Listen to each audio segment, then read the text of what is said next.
বন্ধুরা আজকে তোমাদের সঙ্গে শেয়ার করব চিকেন স্যাটে, যেটা অনুষ্ঠান বাড়িতে আমরা স্টার্টারে খেয়ে থাকি সেইভাবেই বানাবো। চিকেন স্যাটে বানানোর জন্য এখানটা 400 গ্রাম বনলেস চিকেন নিয়েছি, আর যেরকম সাইজে তোমরা রাখতে চাও সেই হিসাবে চিকেনের পিসগুলো করে নেবে। চিকেনটাকে ম্যারিনেট করে নেবো। এখানটা হাফ চামচ রসুন পেস্ট, হাফ চামচ আদা পেস্ট, আর দিয়ে দেবো হাফ চামচের মতন গোলমরিচের গুঁড়ো, আর দিয়ে দেবো এখানটা রেড চিলি পাউডার। তারপরে দিয়ে দিচ্ছি 1 চামচ চিকেন তন্দুরি মশলা, দিয়ে দেবো সামান্য একটু নুন, আর দিয়ে দেবো এর মধ্যে 2 চামচের মতন ভিনিগার, আর দিয়ে দেবো 1 চামচ সোয়া সস। চিকেনটাকে ভালো করে ম্যারিনেট করে নেবো হাত দিয়ে মাখিয়ে মাখিয়ে। তো দেখো এখানটা চিকেনটাকে ভালো মতন করে আমি মাখিয়ে ম্যারিনেট করে নিলাম। এবারে বাদ বাকি জোগাড়গুলো করে নেবো। এটাকে ঢাকনা চাপা দিয়ে রেখে দেবো। তো এখানটা দেখো পেঁয়াজ, ক্যাপসিকাম আর টমেটোগুলোকে আমি কিউব করে কেটে নিয়েছি। চিকেন স্যাটার বানানোর জন্য সব কিছু রেডি করে নিয়েছি। আর এদিকে চিকেনটাও 20 মিনিটের মতন আমি ম্যারিনেট করে রেখে দিয়েছিলাম। তো চলো এবার স্যাটেটাকে বানিয়ে নিই। স্যাটে বানানোর জন্য এই স্টিকগুলো আগে থাকতে আমি জলে ভিজিয়ে রেখে দিয়েছি। তারপর একটা স্টিক নিয়েছি, এবারে নিয়ে নেবো 1 টুকরো চিকেনের পিস, তারপরে দিয়ে দেবো 1 টুকরো এখানটা ক্যাপসিকামের পিস, তারপরে এর মধ্যে দিয়ে দেবো 1 টুকরো পেঁয়াজের পিস আর 1 টুকরো টমেটোর পিস। তো এইভাবে পরপর আমি চিকেন, ক্যাপসিকাম, পেঁয়াজ, টমেটো দিয়ে স্টিকটাকে আমি রেডি করে নিচ্ছি। একের পর এক দিচ্ছি। এখানটা আমি 4 টুকরো করে চিকেন দিয়েছি।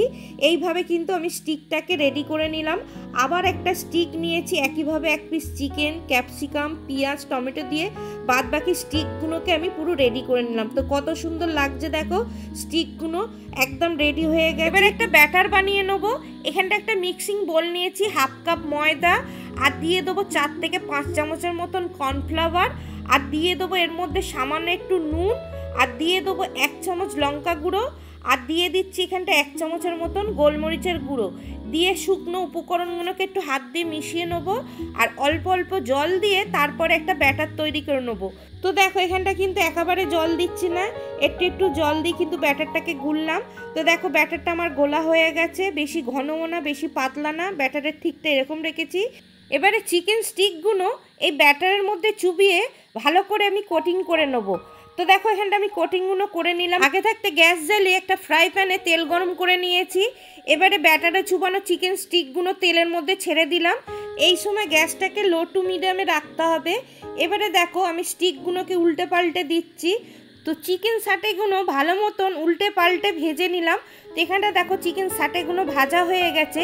এবারে ভালো মতন তেল ঝরিয়ে আমি তুলে নিলাম। একইভাবে সব চিকেন সাটেগুলোকে আমি ভেজে নিয়েছি। এবারে একটা চিকেন সাটের জন্য সস বানিয়ে নেবো। আমি সাটে ভাজার তেলের মধ্যে একটা সস বানাবো। অনেকটা তেল ছিল, কমিয়ে নিয়েছি। তার মধ্যে কিছুটা রসুন কুচি দিয়ে দিলাম। রসুন কুচিটা একটু তেলের মধ্যে ভালো করে ভেজে নিই, কাঁচা গন্ধটা চলে যেতে। এখানটা দিয়ে দিলাম 4 চামচ রেড চিলি সস, 4 চামচ দিয়ে দিলাম টমেটো কেচাপ, আর দিয়ে দেবো এর মধ্যে হাফ চামচ গোলমরিচের গুঁড়ো, আর দিয়ে দিচ্ছি 1 চামচ সোয়া সস, আর স্বাদ অনুযায়ী নুন দিয়ে দিলাম। দিয়ে ভালো করে মিশিয়ে নেবো। এবারে মেশানোর পরে এখানটা 1 চামচ কর্নফ্লাওয়ার গুলে রেখেছিলাম ঠান্ডা জলে, সেটা দিয়ে দিলাম। দিয়ে এবার কিন্তু ভালো করে সসটাকে আমি বানিয়ে নিচ্ছি। দেখো চিকেন স্যাটের জন্য এইরকমই একটা ঘন সস বানিয়ে নেবো। তো এই সসটা কিন্তু রেডি হয়ে গেছে আমার এখানটায়। এবার চিকেন স্যাটেগুলো এই সসের মধ্যে দিয়ে দিলাম। দিয়ে ভালো করে সসের সঙ্গে আমি মিশিয়ে নিচ্ছি স্যাটেগুলোকে। তো এখানটা দেখো সস থেকে আমি স্যাটেগুলো তুলে নিচ্ছি। বাদ বাকি যে চিকেন স্যাটেগুলো ছিল সেইগুলোও কিন্তু আমি সসের মধ্যে ভালো করে মিশিয়ে নিলাম। তো এখানটা একদম আমার রেডি হয়ে গেল অনুষ্ঠান বাড়ির মতন চিকেন স্যাটে। তো দেখো তো মনে হচ্ছে কি না অনুষ্ঠান বাড়ির মতন চিকেন স্যাটে। তো দেখতেই পেলে কত সহজভাবে কত সুন্দরভাবে ঘরেতেই বানিয়ে ফেললাম চিকেন স্যাটে।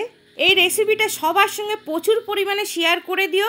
আর বাড়ির তো সবাই খেয়ে খুবই প্রশংসা করেছে।